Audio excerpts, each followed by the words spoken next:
1 Samuel, nós vamos dar continuidade, vamos tentar caminhar um pouquinho nessa história aqui dos reis, né? Nós falamos sobre o povo de Deus pedindo o rei, falamos sobre o rei Saul ungido, né? E o vacilo, o primeiro grande vacilo dele no seu reinado. Hoje vamos falar sobre a unção sobre o rei Davi. Então, 1 Samuel capítulo 16, eu quero ler aqui com vocês alguns versos. 1 Samuel capítulo 16, logo no princípio do capítulo, tá? Deus manda Samuel ungir Davi como rei. 1 Samuel, alguém coloca para a gente nos comentários, por favor. 1 Samuel capítulo 16, a partir do verso 1. Eu vou ler um pouco aqui, até a gente ter uma ideia da história, depois a gente caminha contando o restante da história para vocês. Então disse o Senhor a Samuel: até quando terás dó de Saul, havendo eu rejeitado, para que não reine sobre Israel? Enche um chifre de azeite e vem. Enviar-te-ei a Jessé o belemita, porque dentre os seus filhos me tenho provido de um rei. Porém disse Samuel: como irei eu? Pois ouvindo-o Saul me matará. Então disse o Senhor: toma uma bezerra das vacas em tuas mãos e dize: vim para sacrificar ao Senhor. E convidarás a Jessé ao sacrifício, e eu te farei saber o que hás de fazer, e ungir-me-ás a quem eu te disser. Fez, pois, Samuel o que dissera o Senhor, e veio a Belém. Então os anciãos da cidade saíram ao seu encontro, tremendo, e disseram: de paz é a tua vinda? E disse ele: é de paz, vim sacrificar ao Senhor. Santificai-vos e vinde comigo ao sacrifício. E santificou ele a Jessé e aos seus filhos, e os convidou ao sacrifício. E sucedeu que, entrando eles, viu a Eliabe e disse: certamente está perante o Senhor o seu ungido. Porém o Senhor disse a Samuel: não atentes para a sua aparência, nem para a grandeza da sua estatura, porque o tenho rejeitado. Porque o Senhor não vê como vê o homem, pois o homem vê o que está diante dos olhos, porém o Senhor olha para o coração. Só até aqui, você deve se lembrar dessa história. Quem não conhece essa história, vamos contar rapidamente aqui. É o momento em que o Senhor manda Samuel ungir um novo rei. Lembre-se, gente, que Saul foi rejeitado por Deus porque ele, logo na primeira oportunidade que ele teve de mostrar obediência ao Senhor, ele foi negligente e falho. Naquele momento o Senhor decide então que já tinha um outro homem, um homem segundo o seu coração, para reinar sobre o seu povo.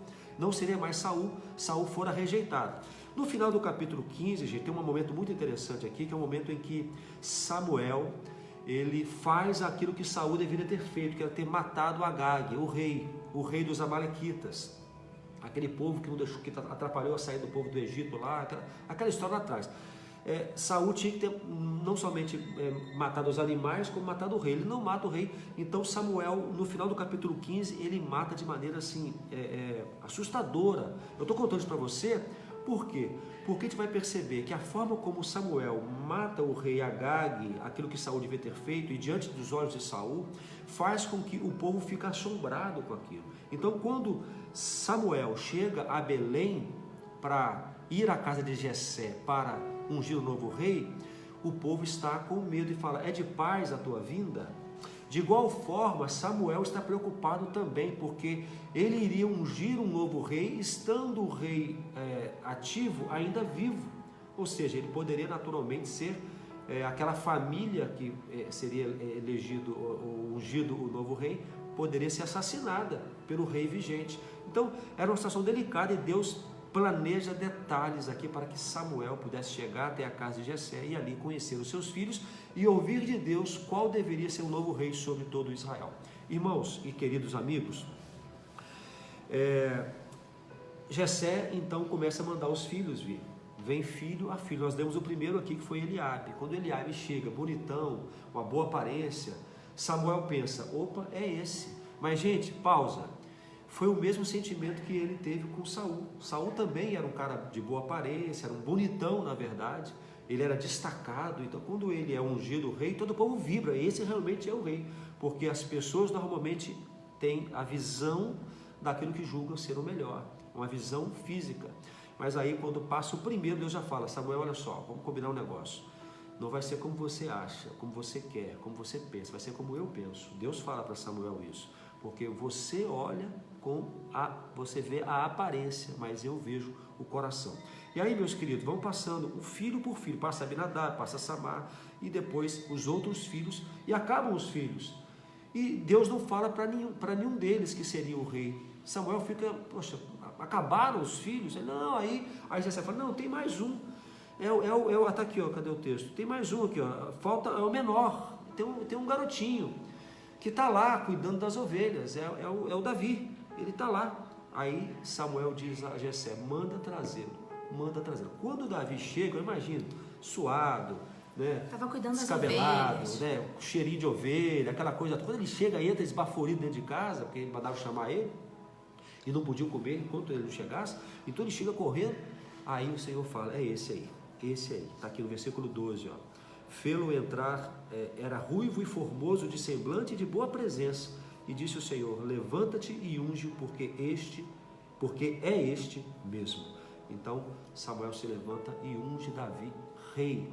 Só que um detalhe para terminar minha palavra aqui, Saul estava ainda na primeira metade do seu reinado, e Davi já é ungido rei sobre todo Israel. Vocês conseguem imaginar essa cena? O sacerdote, o homem de Deus, o profeta, chega na casa de um homem, porque Deus disse que o novo rei seria um daqueles filhos. E aí vem vindo filho após filho, como o Fabrício falou, os mais fortes, os mais teoricamente preparados para ser um rei. E Deus fala, esse não. E aí, gente, de todos esses filhos, Deus não escolhe nenhum.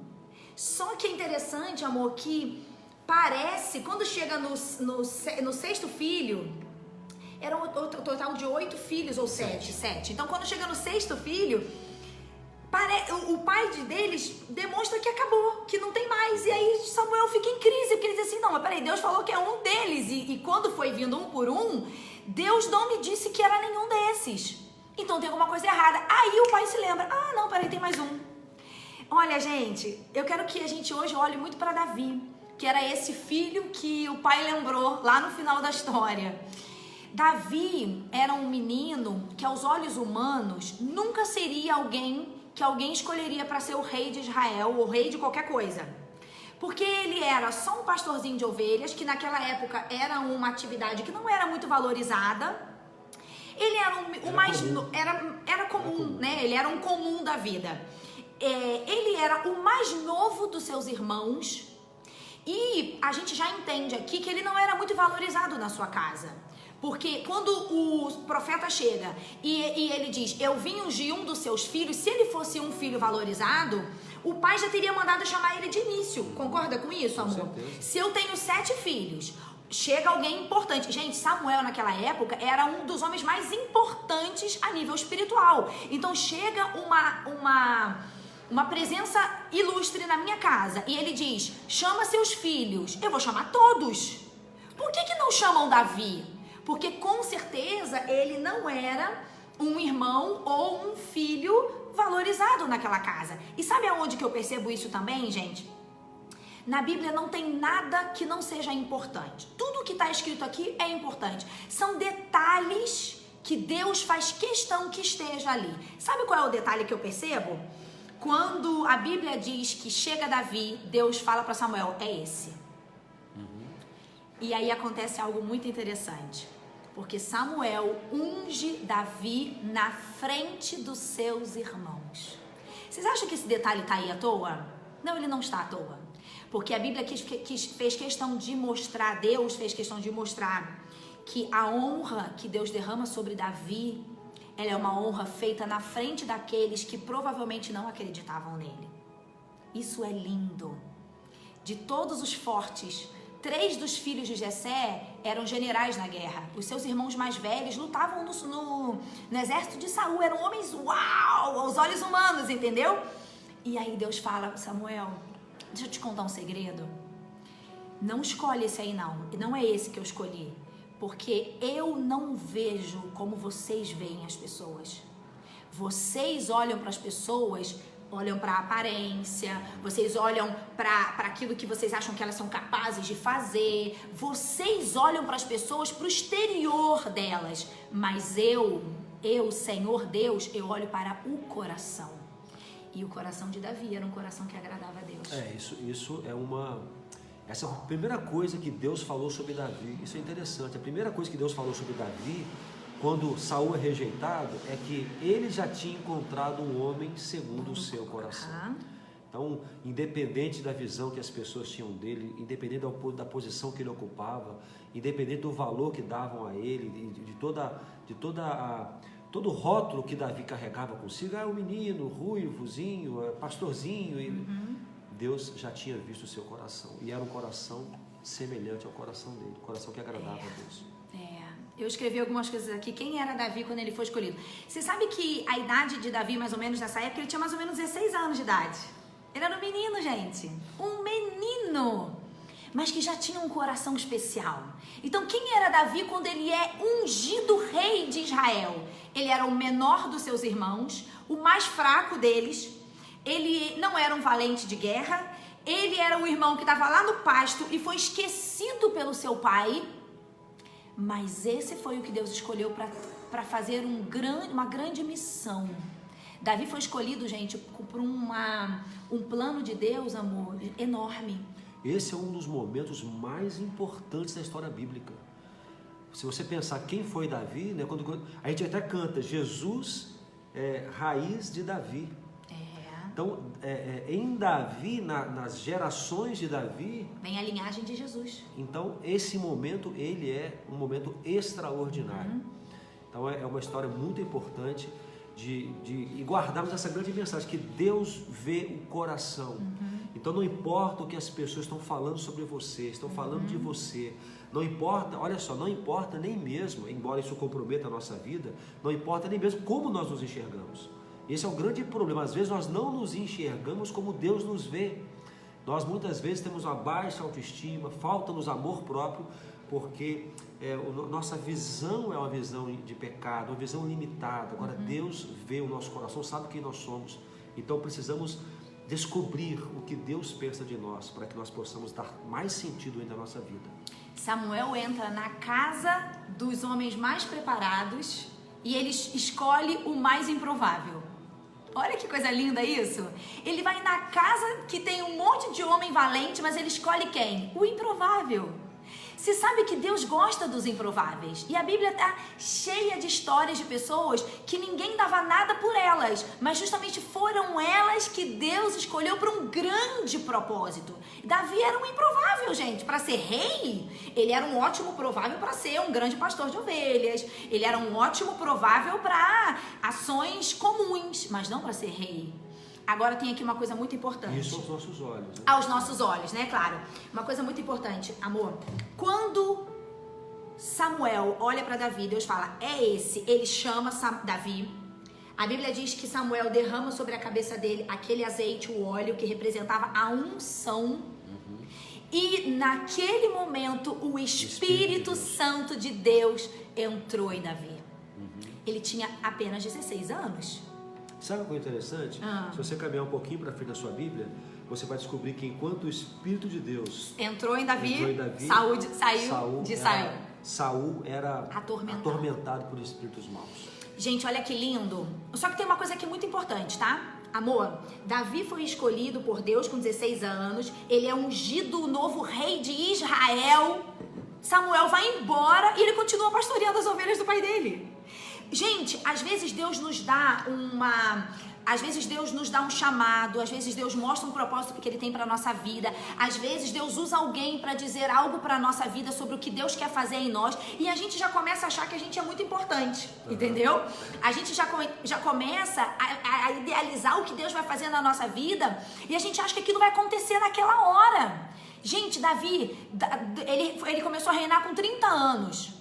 Então, calcula, são 14 anos que ele já tinha sido ungido, Deus já tinha escolhido ele, ele já sabia que ele herdaria o trono, mas ele continuou cuidando das ovelhas. Depois ele vai para o palácio e ele começa a tocar harpa para Saul. Tudo isso já tendo sido ungido por Deus. Sabe o que eu penso com isso, amor? Que tem um processo.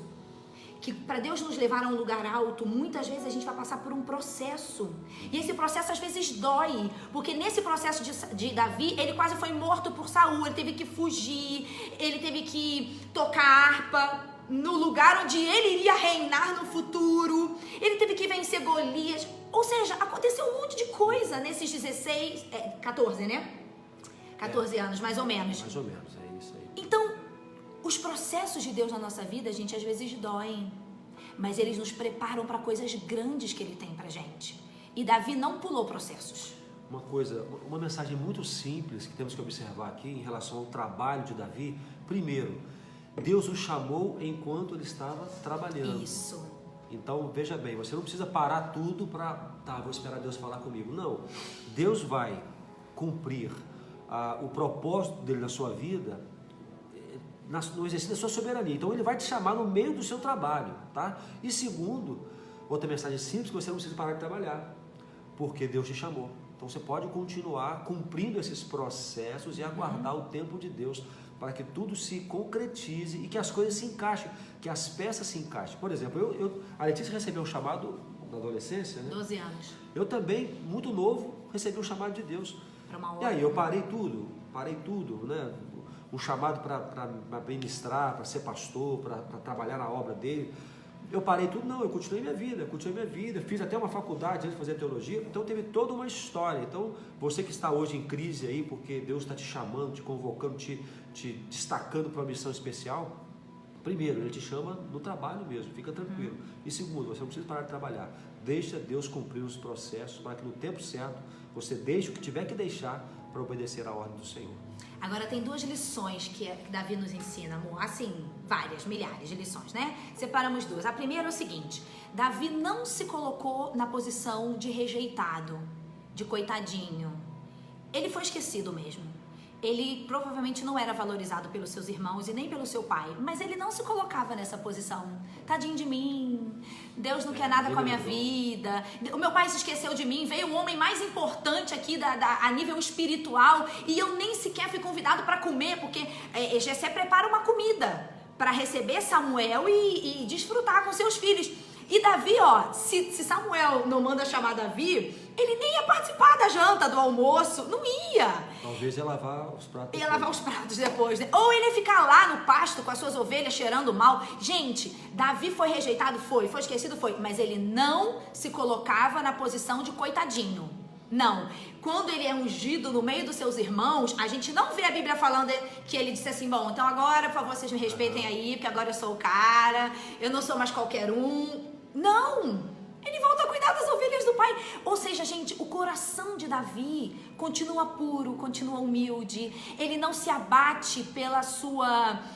por ser rejeitado de alguma forma. Ele não fica ali assim, tadinho de mim, pobrezinho que eu sou. Não! Quando o pai dele depois manda ele levar comida para os irmãos na batalha lá, que é a história do Golias, ele obedece. Gente, é um menino com o coração de Deus. Sabe onde que a gente vê o coração dele também, amor? Quando o espírito mal começou a atormentar Saul, eles dizem, manda trazer alguém que toque a harpa. Aí alguém fala assim, conheço um menino, mora lá em Belém, filho de Jessé. Olha o que eles falam de Davi, que coisa linda, gente. Eles falam assim, ele é um menino ele sabe falar, ele é um menino bom de aparência e Deus está nele. Será que a gente com 16, 17 anos, era esse o currículo que as pessoas falariam da gente? Mas Davi era esse menino. Davi era esse menino. Sabe o que eu aprendo, gente? Não importa a sua história. Não importa se você foi rejeitado pelos seus pais, pela sua mãe. Não importa se ninguém acredita em você. Não importa se aquilo que você sente que Deus está te levando a fazer, você não se sente preparado para aquilo. Não se coloque na posição de coitadinho. Não se coloque nessa posição de ninguém olha para mim. Na igreja ninguém me dá oportunidade. Sai dessa posição. Sai dessa posição, porque Davi não tinha esse coração. E Deus usou ele grandemente. Você concorda com isso, não? Concordo. Soberba. Não, é autocomiseração. Não, vou falar dos dois extremos. Primeiro, ele rejeitou a soberba por ter sido ungido rei. E ele não submeteu à autocomiseração enquanto estava ainda no pasto com as ovelhas. Tanto é que ele voltou para lá depois. É isso aí. Então a gente precisa aprender esse coração equilibrado, um coração semelhante ao coração de Deus, é um coração que não vai para os extremos, né, que sabe o equilíbrio, que que é sensível, um coração que sabe esperar a hora certa de agir. Então a gente tem muito que aprender com Davi.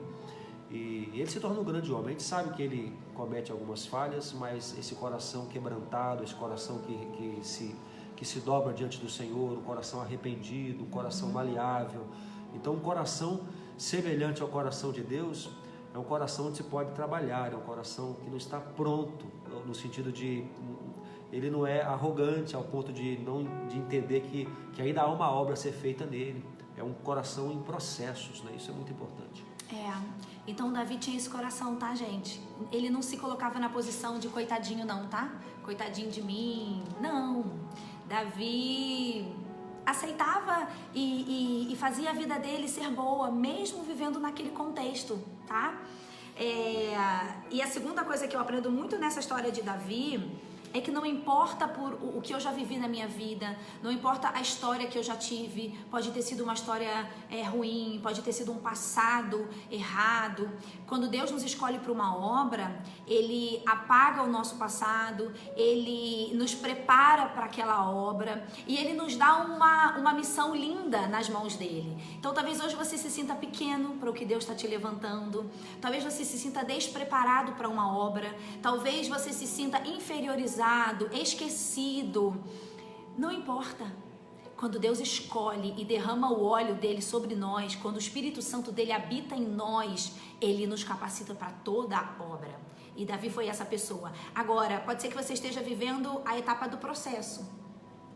Pode ser que você esteja no processo, sabe, de Deus estar te limpando, Deus está te provando, porque Ele tem algo grande para a sua vida. Então, não pule o processo. Não fique bravo com Deus. Gente, Letícia, o que seria um processo? O que pode acontecer num processo em que Deus cuida, que Deus está nos aperfeiçoando? Gente, o processo pode ser, você está passando dificuldades em qualquer área da sua vida, às vezes Deus fecha as portas, você começa a enfrentar lutas financeiras, lutas na sua família, lutas emocionais. Às vezes é um processo de Deus para te aperfeiçoar para a obra que Ele tem na sua vida. Não pula o processo, não. Uma coisa importante, nós existimos para glorificar a Deus. Amém. Então, se nossa vida hoje não está glorificando a Deus, nós precisamos nos submeter a estes processos de transformação, para que estejamos finalmente ajustados, para que a nossa vida dê glória a Deus. Então, você que está nos ouvindo aqui hoje, avalie a sua vida como ela está. Mas estou fazendo muita luta, muita dificuldade, estou sofrendo aqui, sofrendo ali. Talvez seja exatamente esse processo que Deus está trabalhando em você para que finalmente a sua vida comece a glorificá-lo. Uma vida com sentido é que dá glória a Deus. Então, quando Davi é chamado e é ungido e recebe o Espírito de Deus, tudo o que ele faz. Antes ele tocava a harpa para acalmar a ovelha. Agora ele vai tocar a harpa para acalmar o rei. Então, quando você entende que sua vida é para a glória de Deus, tudo que você faz glorifica a Deus. Amém. Tudo, tocar um instrumento, trabalhar uma coisa simples como uma empresa, não importa. Tudo acaba se convergindo para a glória de Deus. E para chegar nesse ponto, nós temos que passar pelos processos. E talvez você esteja passando por um processo agora. Então essa dor que você padece agora, essa angústia, essa circunstância difícil, quem sabe não é Deus trabalhando com você, para que você finalmente comece a glorificá-lo com a sua vida. É isso aí. Davi é escolhido por Deus para uma grande obra. O segundo rei de Israel, na verdade, gente, ele é o rei mais famoso até hoje, né, amor? Qualquer lugar que você vai em Israel, tudo lá se refere ao rei Davi, porque Davi se tornou o maior estadista de Israel, o maior rei, o rei mais relevante de toda a história do povo. Gente, e ele começou como um pastorzinho de ovelhas. Pessoal, às vezes eu vejo pessoas que querem ser grandes sem começarem pequenas. Elas querem se destacar na vida, elas querem chegar a lugares altos, mas elas não querem passar pelo estágio de ser pequenininho, ser um pouco menos pequenininho, aí ser médio, grande. Não! Galera, quem chega no topo sem passar pelo processo não permanece lá. Saul, ele foi só colocado, escolheram ele. Olha o que aconteceu com ele, ele destruiu a vida dele, a família dele, o reinado dele. Davi não. Davi começou pequenininho, um jovenzinho, foi sendo lapidado, passou por lutas, quase morreu, como eu já disse, várias coisas, né? E aí sim, 30 anos, chega a hora dele de começar a cumprir o plano que Deus tinha para a vida dele. Ô, gente, agora só um comentário aqui. Eu fiquei pensando agora, na verdade. Você já pensou quando Davi é ungido rei e ele entende a missão que ele tem nas mãos? Como é que ele vai viver os seus dias a partir de agora? Então, quando a gente descobre o propósito de Deus para a nossa vida, os nossos dias ganham novos sentidos. É verdade. Sabe, imagine viver, poxa, agora eu serei o rei. Gente, então cada momento da vida dele tem um novo sentido. Talvez isso explique até a forma. É uma vida com propósito. É, uma vida com propósito. Talvez isso explique até como o Salmo 23 é um salmo assim tão rico de ensinamento para nós, porque ele remete à história de um pastor que entendia exatamente qual era a sua missão. Então, meu querido, quando você descobrir, ou se já descobriu, né, o propósito da sua vida, dia a dia, cada atitude, cada momento ganha um novo sentido. É isso aí. Tem 2 versículos que eu quero terminar com ele. Um deles está em Jeremias 1:5, que diz assim: antes de formá-lo no ventre da sua mãe, eu o escolhi. Antes de você nascer, eu o separei e o designei profeta às nações. Deus está falando para Jeremias que quando ele ainda estava no ventre da mãe dele, Deus já tinha escolhido ele para ser profeta. Gente, Deus tem propósitos para todas as pessoas que se rendem a ele. Deus tem propósitos. A gente precisa viver esses propósitos e talvez até entender. O propósito maior é glorificar a Deus. Mas no processo de glorificar a Deus, Deus às vezes nos separa para propósitos específicos. E tem outro versículo que está em Deuteronômio 14:2 que diz: pois vocês são povo consagrado ao Senhor, o seu Deus. Dentre todos os povos da face da terra, o Senhor os escolheu para serem o seu tesouro pessoal. Nós não somos pessoas quaisquer. Nós somos filhos do Deus vivo. Então, Deus vai te colocar no processo, Deus vai te chamar para algo especial e Deus vai te usar. Mas pare de se sentir pequeno, para de se sentir improvável. A gente pode até saber que é improvável, porque aí quando Deus vem e nos capacita, a gente fala: uau, eu seria a pessoa menos possibilitada para isso, mas Deus me escolheu. Mas não vai para um coração de autocomiseração. Porque o coitadinho de mim, não sirvo pra nada. Deus não gosta desse coração. Sabe onde que eu vejo isso, amor? Pra terminar. Quando Deus vai falar lá com Gideão, que ele se prostra, ele diz: se levanta, vou falar com você de pé. Então essa história da gente ficar: ninguém me ama, minha família é ruim, meu passado foi horrível, Deus nunca vai me usar. Sai dessa posição, em nome de Jesus. E aí Deus vai te capacitar para a obra que Ele tem para sua vida. Amém. Amém. Vamos orar então? Vamos colocar diante do Senhor. Eu acho que de tudo que nós falamos aqui, tem uma frase que normalmente é a frase que a gente mais destaca nesse episódio aí de Samuel com Davi, é que Deus não vê como o homem, né? Deus vê o coração. Então, você que está com a gente aqui hoje, talvez padecendo alguma situação em que você se sente pequeno, frágil, incapaz, impossibilitado, a própria situação que vivemos agora no mundo, né, que revela realmente nossa fragilidade. Nessa hora Deus levanta gigantes. Isso meu irmão? Nessa hora é a hora que Deus levanta gigantes, porque Ele vê o nosso coração. Então coloque o seu coração aí diante do Senhor,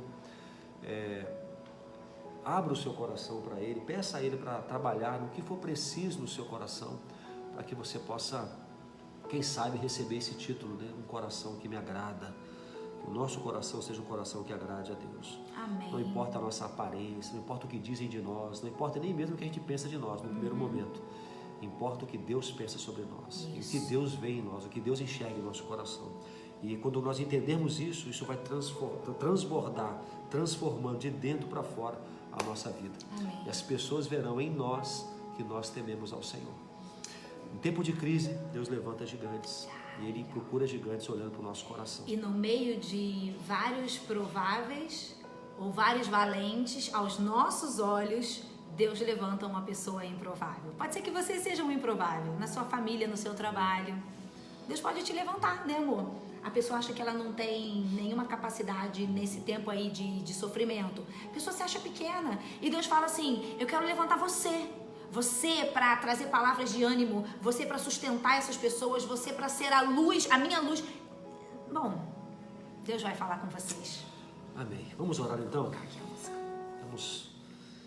Se você pudesse desconectar um pouquinho aí, parar tudo, fechar os seus olhos para a gente orar.